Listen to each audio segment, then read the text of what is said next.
उदयपुर में बीती रात को एक अजीबोगरीब मामला हुआ है जिसने क्षेत्रवासियों की नींदें हराम कर दी। आप पूछेंगे वह कैसे, तो आपको बता दें कि जानकारी के अनुसार बीती रात को पुरोहितों की मादड़ी में स्थित एक केमिकल फैक्ट्री में कुछ जहरीली किस्म के एसिड जैसी गैस का रिसाव शुरू हो गया या फिर उसको जानबूझकर छोड़ा गया, यह जांच का विषय है। परंतु प्रत्यक्षदर्शियों के अनुसार देखते ही देखते धुआं पूरे क्षेत्र में फैल गया और घरों के अंदर तक घुस गया। यह धुआं जिस क्षेत्र में छोड़ा गया उसका पता काला भाटा क्षेत्र रोड नंबर 5-4 बताया जा रहा है। अपने घरों में धुएं को देख सभी की सांसें रुक गई और नींद हराम हो गई। उसके बाद क्या था, सभी क्षेत्रवासी मोहल्लेवासी रात को 1 बजे बाहर निकल आए और बात सिर्फ यहां तक नहीं रुकी। मामला इतना बिगड़ गया कि काफी बच्चों की तबीयत भी बिगड़ गई और खांसी और शरीर पर खुजली जैसी चीजें होने लग गई।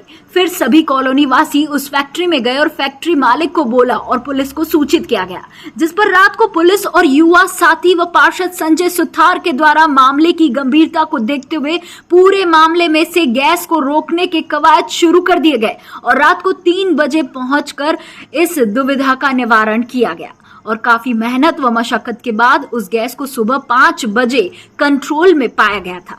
अब इसमें सोचने वाली बात यह है कि ऐसी कौन सी गैस का रिसाव केमिकल फैक्ट्री द्वारा किया गया कि जिससे बच्चों की तबीयत बिगड़ने लगी, बदन पर खुजली हुई और दूसरी चीजें भी होने लगी। और यह पूरा मामला किस तरीके से हुआ, यह जांच का विषय।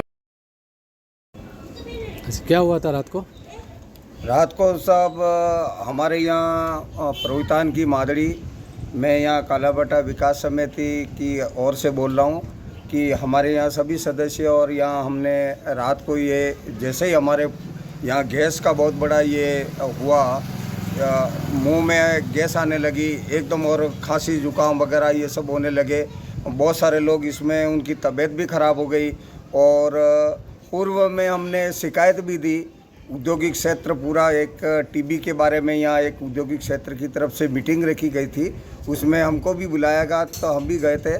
तो उस टाइम में हमने हमारे अध्यक्ष जी भी आए थे, सर जिला अध्यक्ष भी आए थे। तो उस टाइम में भी हमने ये मांग करी थी कि साहब हमारे यहाँ की मिट्टी इतनी मकान के ऊपर में रात को मिट्टी भी जम जाती है। इस औद्योगिक क्षेत्र से सारा प्रदूषण बहुत लंबा फैलता है।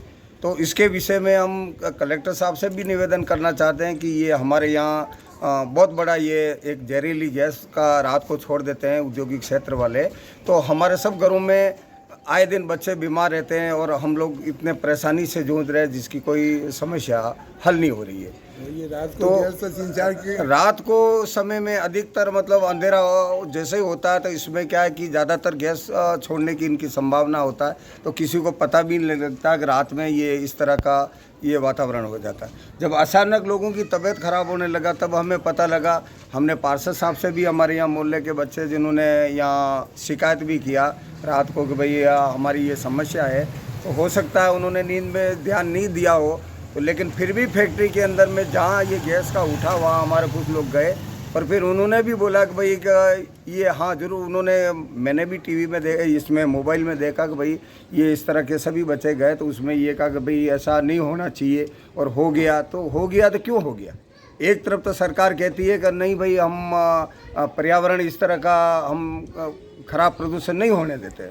हर तरह सरकार इसके ऊपर में करोड़ों रुपया खर्च करती है। उसके अलावा भी जीने के लिए मनुष्य के लिए तो कुछ होना चाहिए ना।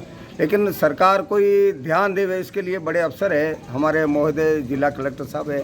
मैं भी उनसे भी निवेदन करूँ साहब हमारे यहाँ से पुरोहिती की मादड़ी की तरफ है, एक बार आप आके पधार के देखें सारा। और रात के अंदर में आप अचानक सर्वे में आप निकल जावें और रात को में देखें कि कितना धुआं है। पूरा मादड़ी से लेके आप यहाँ रिलायंस फैक्ट्री तक देखोगे तो कितना अंधेरा साया रहेगा।